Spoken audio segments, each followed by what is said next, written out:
સંધાન all Gujarat integrated classroom સેટેલાઇટના માધ્યમથી જોડતી કડી એટલે સંધાન. હાલો મિત્રો, આપણે આજે શ્રેણિક વિશે શીખીશું. તો શ્રેણિકમાં સૌપ્રથમ આપણે પીપીટી જોઈ લઈએ. ટોપિકનું નામ છે શ્રેણિક.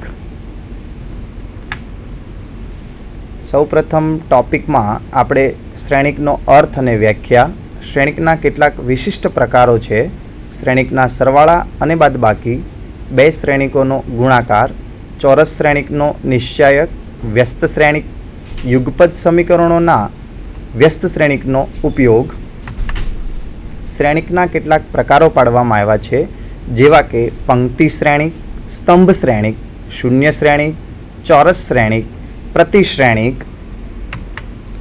સંમિત શ્રેણિક, વિસંમિત શ્રેણિક, એકમ શ્રેણિક, વિકર્ણ શ્રેણિક, અદિશ શ્રેણિક, ત્રિકોણીય શ્રેણિક જેવા પ્રકારો પાડવામાં આવ્યા છે. ત્યારબાદ આપણે ટેલિકોપ ઉપર જોઈશું શ્રેણિકનો અર્થ અને શ્રેણિકની વ્યાખ્યા. શ્રેણિકનો અર્થ છે શ્રેણિકમાં શ્રેણિક એ સંખ્યાઓની હાર અને સ્તંભમાં કરવામાં આવેલ એક પ્રકારની ગોઠવણી છે. તેમાં સંખ્યાઓને બંધ કૌંસમાં અથવા ખુલ્લા કૌંસમાં અથવા છગડીયા કૌંસમાં દર્શાવવામાં આવે છે. ટેલિકોપ ઉપર વ્યાખ્યા જોઈએ તો, જો mn સંખ્યાઓને m હારમાં અને n સ્તંભમાં ક્રમબદ્ધ રીતે ગોઠવવામાં આવે તો તેવી ગોઠવણીને શ્રેણિક કહેવામાં આવે છે. શ્રેણિકમાં સંખ્યાઓને બંધ કૌંસમાં અથવા ખુલ્લા કૌંસમાં અથવા છગડીયા કૌંસ વચ્ચે દર્શાવવામાં આવે છે. સામાન્ય રીતે શ્રેણિકને a, b વગેરે વડે કેપિટલ અક્ષર વડે દર્શાવી શકાય છે, જેનો નમૂનો આપણે નીચે પ્રમાણે જોઈ રહ્યા છીએ. a બરાબર 1 2 3 4 જે શ્રેણિક છે જેમાં બે હાર છે અને બે સ્તંભ છે, એટલા માટે એનો ક્રમ આપણે સાઈડમાં લખેલો છે, બાજુમાં લખેલો છે 2 × 2 એ શ્રેણિક કહેવામાં આવે છે. તેવી જ રીતે એક 3x3 શ્રેણિકનો નમૂનો પણ નીચે પ્રમાણે આપવામાં આવેલો છે, જેમાં પ્રાપ્તાંકો છે બી શ્રેણિક દ્વારા તેમને દર્શાવ્યો છે, જેમના પ્રાપ્તાંકો છે 1 2 3 1 2 3 3 4 5 5 6 7, જેમાં 3 હાર અને 3 સ્તંભ હોવાને કારણે તેનો ક્રમ 3x3 દર્શાવવામાં આવેલો છે. ત્યારબાદ શ્રેણિકના કેટલાક પ્રકારો છે, જે શ્રેણિકના પ્રકારો આપણે માત્ર ઉદાહરણ દ્વારા જોઈશું. એમાં સૌ પ્રથમ પંક્તિ શ્રેણિક છે, જેમાં માત્ર એક જ પંક્તિ છે. જે શ્રેણિકમાં માત્ર એક જ પંક્તિ હોય તેવા શ્રેણિકને પંક્તિ શ્રેણિક કહેવામાં આવે છે, જેનો નમૂનો a બરાબર એક જ પંક્તિ છે, એટલા માટે 1 2 3 જેનો ક્રમ રહેશે 1/3 નો.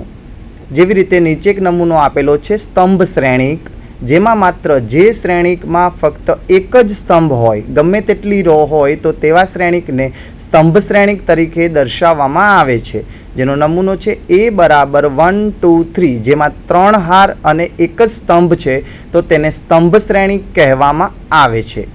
ત્યારબાદ શૂન્ય શ્રેણિક, જે ચોરસ શ્રેણિકમાં બધા જ ઘટકો શૂન્ય હોય તો તેવા શ્રેણિકને આપણે શૂન્ય શ્રેણિક તરીકે ઓળખીએ છીએ, જેમાં દરેક પ્રાપ્તાંક, દરેક ઘટક શૂન્ય રહેશે. એનો એક નમૂનો આપણે જોઈએ છે શૂન્ય શ્રેણિક, જેમાં દરેક ઘટક શૂન્ય છે અને એમાં બે હાર અને બે સ્તંભ છે, તેથી તેને 2x2 એટલે કે 2 × 2 નો શ્રેણિક કહેવામાં આવે છે. ત્યારબાદ ચોરસ શ્રેણિક. ચોરસ શ્રેણિક એટલે જે શ્રેણિકમાં હારની સંખ્યા એટલે કે પંક્તિની સંખ્યા અને સ્તંભની સંખ્યા સરખી હોય તેવા શ્રેણિકને આપણે ચોરસ શ્રેણિક દ્વારા ઓળખીએ છીએ, કે જેમાં હાર અને પંક્તિ હાર અથવા સ્તંભની સંખ્યા સરખી હોય છે. ચોરસ શ્રેણિકનો નમૂનો એક આપેલો છે a બરાબર 1 2 3 3 4 5 6 7 8, જેમાં 3 હાર અને 3 સ્તંભ હોવાને કારણે તેને આપણે 3x3 નો ચોરસ શ્રેણિક કહેવીએ છીએ. ત્યારબાદ સંમિત શ્રેણિક. સંમિત શ્રેણિક એટલે જે શ્રેણિક આપેલો છે તેનો પ્રતિશ્રેણિક શોધવામાં આવે છે. સૌપ્રથમ આપણે પ્રતિશ્રેણિક વિશે જોઈ લઈએ, કારણ કે સંમિત શ્રેણિક માટે સૌપ્રથમ પ્રતિશ્રેણિક જરૂરી છે.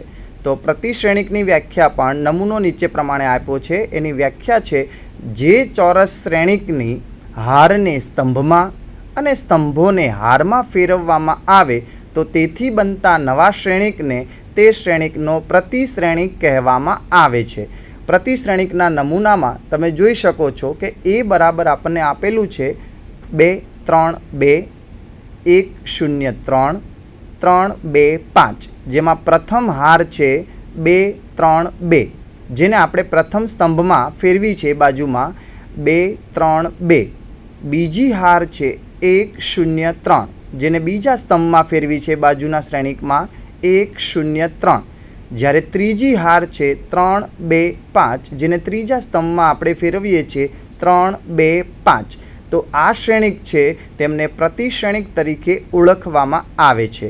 પ્રતિશ્રેણિકને અંગ્રેજીમાં એ ટ્રાન્સપોઝ મેટ્રિક્સ કહેવામાં આવે છે. તેથી તેનું ચિહ્ન A⁻T એવું લખાય છે. આપેલા શ્રેણિકનો પ્રતિશ્રેણિક શોધવા માટે સૌપ્રથમ હારને સ્તંભમાં અથવા સ્તંભોને હારમાં પરિવર્તિત કરીએ તો તેવા શ્રેણિકથી બનતો નવો જે શ્રેણિક છે એ શ્રેણિક એનો પ્રતિશ્રેણિક કહેવામાં આવે છે. ત્યારબાદ સંમિત શ્રેણિક તરફ આપણે ધ્યાન દોરીએ તો જે શ્રેણિક આપેલો હોય તે શ્રેણિકની હારને સ્તંભમાં અથવા સ્તંભને હારમાં ફેરવતા જે શ્રેણિક મળે તે મૂળ શ્રેણિકના જેવો જ હોય તો તેને આપણે સંમિત શ્રેણિક તરીકે ઓળખીએ છીએ. આપણે એક ઉદાહરણ તરીકે જોયું છે કે એ બરાબર 1 2 3 2 4 5 3 5 6. હવે એનો આપણે પ્રતિશ્રેણિક શોધીએ તો પ્રથમ હારને પ્રથમ સ્તંભમાં આપણે પરિવર્તિત કરીશું. પ્રથમ હાર છે આપણી 1 2 3, જેને પ્રથમ સ્તંભમાં પરિવર્તિત કરીએ છીએ તો થઈ જશે A⁻T બરાબર 1 2 3. બીજી હારને પરિવર્તિત કરીએ તો બીજી હાર છે આપણી 2 4 5, જેને સ્તંભમાં પરિવર્તિત કરીએ તો 2 4 5. તે જ રીતે ત્રીજી હાર છે આપણી 3 5 6, જેને આપણે સ્તંભમાં પરિવર્તિત કરીએ તો 3 5 6. તો જે શ્રેણિક છે ઉપરનો જે શ્રેણિક છે એ તેની જેવો જ તેનો પ્રતિશ્રેણિક મળે છે. તો એવું થાય, વ્યાખ્યા એવી છે કે જે ચોરસ શ્રેણિકનો પ્રતિશ્રેણિક શોધતા એ મૂળ શ્રેણિકના જેવો જ મળતો હોય તો તે શ્રેણિકને આપણે સંમિત શ્રેણિક તરીકે ઓળખીએ છીએ. ત્યારબાદ વિસંમિત શ્રેણિક, જે ચોરસ શ્રેણિકનો પ્રતિશ્રેણિક શોધતા એ મૂલ્યમાં સમાન હોય પરંતુ ચિહ્નમાં જો વિરુદ્ધ હોય તો તેવા શ્રેણિકને આપણે વિસંમિત શ્રેણિક તરીકે ઓળખીએ છીએ. દાખલા તરીકે એ શ્રેણિક તમને આપેલો છે 0 -2 -3 2 0 2 3 -2 0. એનો આપણે પ્રતિશ્રેણિક શોધીએ તો જે પ્રથમ હાર છે એને આપણે પ્રથમ સ્તંભમાં કન્વર્ટ કરીએ છીએ, ફેરવીએ છીએ. તો પ્રથમ હાર આપણી છે એ શ્રેણિકની 2 -2 -3, જેને સ્તંભમાં ફેરવીએ છીએ A⁻T તરીકે, તો 2 -2 -3. તે જ રીતે બીજી હારને આપણે સ્તંભમાં ફેરવીએ તો 2 0 2, સ્તંભમાં ફેરવીએ છીએ 2 0 2. ત્યારબાદ ત્રીજી હારને ફેરવીએ તો 3 -2 0, ત્રીજા સ્તંભમાં ફેરવીએ છીએ 3 -2 0. હવે મિત્રો બંને શ્રેણિકની કમ્પેર કરો. આપેલો શ્રેણિક એ છે અને તેનો પ્રતિશ્રેણિક A⁻T છે. સૌપ્રથમ પહેલો પ્રાપ્તાંક 0 છે. શૂન્યને કોઈ પણ પ્રકારનું ચિહ્ન લાગુ પડતું નથી, તેથી શૂન્યનું શૂન્ય જ છે. -2 છે તો આપણા શોધેલા શ્રેણિક પ્રતિશ્રેણિકમાં એ +2 છે. ઉપર પ્રથમ શ્રેણિકમાં -3 છે, નીચેના શ્રેણિકમાં પ્રતિશ્રેણિકમાં એ +3 છે, એટલે +3 છે. ઉપરના શ્રેણિકમાં 2 છે, નીચેના શ્રેણિકમાં -2 દર્શાવ્યું છે. ઉપરના શ્રેણિકમાં 0 છે, નીચે પણ 0 છે. શૂન્યને કોઈ પણ પ્રકારનું ચિહ્ન લાગુ પડતું નથી એટલા માટે. ત્રીજો પ્રાપ્તાંક ઉપર 2 છે, નીચે આપણે -2 તરીકે લીધું છે, ઉપર 3, નીચે -3, ઉપર -2, નીચે 2 અને શૂન્યના શૂન્ય છે. તો એ શ્રેણિક છે કે જે ચોરસ શ્રેણિકનો પ્રતિ શ્રેણિક શોધતા મૂલ્યમાં સમાન હોય પરંતુ ચિહ્નમાં વિરુદ્ધ હોય તો તેને વિસંમિત શ્રેણિક તરીકે ઓળખવામાં આવે છે. ત્યારબાદ એકમ શ્રેણિકની વ્યાખ્યા જોઈએ તો જે ચોરસ શ્રેણિકના વિકર્ણી ઘટકો સિવાયનો દરેક ઘટક શૂન્ય હોય. ફરી વખત મિત્રો, વિકર્ણી ઘટકો સિવાયનો દરેક ઘટક શૂન્ય હોય અને દરેક વિકર્ણી ઘટકની કિંમત 1 હોય તો તેને એકમ શ્રેણિક તરીકે ઓળખવામાં આવે છે.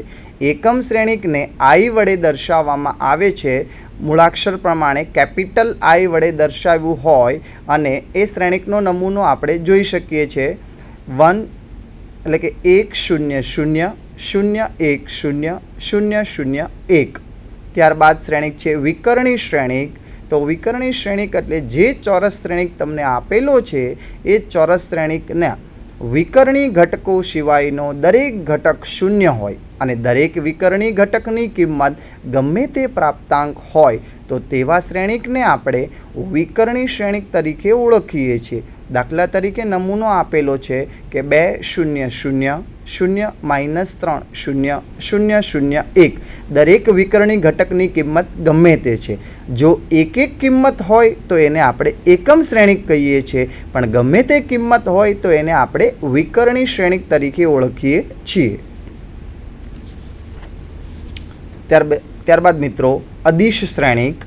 તો અદિશ શ્રેણિકમાં જે ચોરસ શ્રેણિકનો વિકર્ણી ઘટકો સિવાયનો દરેક ઘટક શૂન્ય હોય અને દરેક વિકર્ણી ઘટકની કિંમત સમાન હોય, એટલે કે 1 1 1 હોય તો એને એકમ શ્રેણિક કહેવાશે, પણ એની સિવાયનો પ્રાપ્તાંક હોય અને સમાન હોય.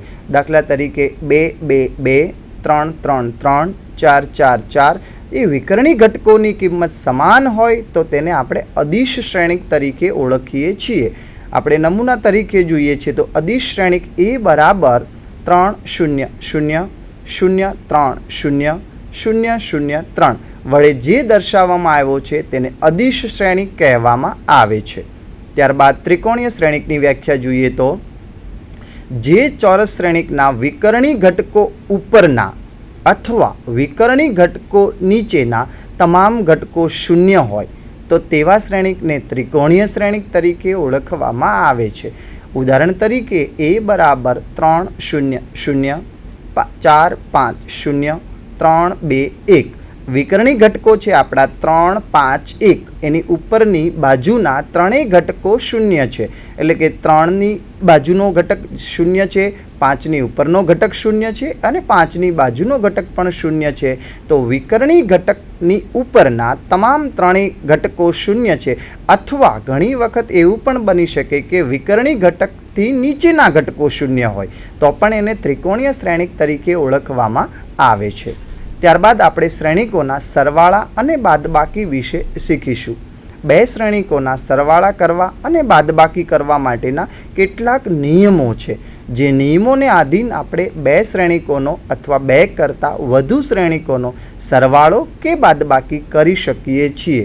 જે મહત્ત્વનું છે કે બે શ્રેણિકોનો સરવાળો કરી શકાય છે તેમજ તેમની બાદબાકી પણ કરી શકાય છે, પણ શ્રેણિકના કેટલાક નિયમો છે એ સરવાળા અને બાદબાકીના નિયમો હવે આપણે ટેલિસ્કોપ ઉપર જોઈશું. સરવાળા અને બાદબાકીના નિયમો. તો બે શ્રેણિકોનો સરવાળો કરવા તેમના ક્રમ સરખા હોવા જરૂરી છે. બે સરખા ક્રમના શ્રેણિકોનો સરવાળો કરવો હોય તો તેમના અનુવર્તિત ઘટકોનો સરવાળો કરવામાં આવે છે. તેવી જ રીતે બાદબાકી પણ કરી શકાય છે. એટલે કે ફરી વખત મિત્રો કે બે શ્રેણિકોનો સરવાળો કરવો હોય તો તેમના ક્રમ સરખા હોવા જરૂરી છે. જો સરખા ક્રમના બે શ્રેણિકો આપેલા હોય તો તેમનો સરવાળો અથવા બાદબાકી થઈ શકે છે, પણ ખાસ મિત્રો એમનો ક્રમ સરખો હોવો જોઈએ. ક્રમ એટલે હારની સંખ્યા અને સ્તંભની સંખ્યા એ સરખી હશે તો જ બે શ્રેણિકોનો સરવાળો થઈ શકે છે. દાખલા તરીકે આપણે એક ઉદાહરણ લઈએ તો A + B - C શોધો તે કેવો શ્રેણિક મળે છે તે પણ કહેવાનું છે. A બરાબર શ્રેણિક આપેલો છે 2 5 7 6 2 4 0 1 6 જ્યારે બી શ્રેણિક આપેલો છે 0 -4 -7 -3 1 -5 1 -1 -4 જ્યારે સી શ્રેણિક આપેલો છે 1 1 0 3 2 -1 1 0 1 આ શ્રેણિક ઉપરથી આપણે જોઈએ તો સૌ પ્રથમ એ શ્રેણિકનો ક્રમ 3x3નો છે, કારણ કે એમાં 3 હાર અને 3 સ્તંભ છે. તે જ રીતે બી શ્રેણિકનો ક્રમ એમાં પણ 3x3નો છે, કારણ કે તેમાં પણ 3 હાર અને 3 સ્તંભ છે. તે જ રીતે સી શ્રેણિક જુઓ તો તમે 3 હાર અને 3 સ્તંભ છે, તેથી સરવાળો શક્ય છે. સરવાળો કરવા માટે સૌ પ્રથમ આપણે a વત્તા બી માઇનસ સી સાથે જોડીશું. તો a વત્તા બી વત્તા સી જે અનુવર્તિત ઘટકો આવે છે એમનો આપણે સરવાળો કરીશું. તો 2 વત્તા 0 માઇનસ 1 બે ઘટક છે એ શ્રેણિક એનો છે, જ્યારે 0 છે એ શ્રેણિક બીનું છે પ્રથમ ઘટક, જ્યારે -1 છે એ શ્રેણિક સીનો પ્રથમ ઘટક છે. એટલે કે પ્રથમ ઘટકનો આપણે સરવાળો કે બાદબાકી કરી શકીએ છીએ. તે જ રીતે 5 -4 -1 બી શ્રેણિકમાં બીજો ઘટક માઇનસ હોવાને કારણે તે માઇનસ થયેલો છે. 7 -7 -0 6 -3 -3 2 વત્તા 1 -2 6 -4 -1 સરવાળો કરતાં 2 વત્તા 0 -1 એટલે 1 5 -4 -1 તો 5 -5 એટલે 0 7 -7 એટલે પણ 0 6 -3 -3 0 2 વત્તા 1 -2 1 4 -5 વત્તા 1 0 1 વત્તા 1 -1 0 1 -1 -0 0 6 -4 -1 એટલે 1. તો આપેલો જે શ્રેણિક છે એ શ્રેણિક એકમ શ્રેણિક છે. તો એમનો પ્રકાર એકમ શ્રેણિકની વ્યાખ્યા આપણે શીખી ગયા છીએ. એકમ શ્રેણિક એટલે જે ચોરસ શ્રેણિકનો વિકર્ણી ઘટક 1 હોય અને બાકીના ઘટકો 0 હોય તેવા શ્રેણિકને આપણે એકમ શ્રેણિક તરીકે ઓળખીએ.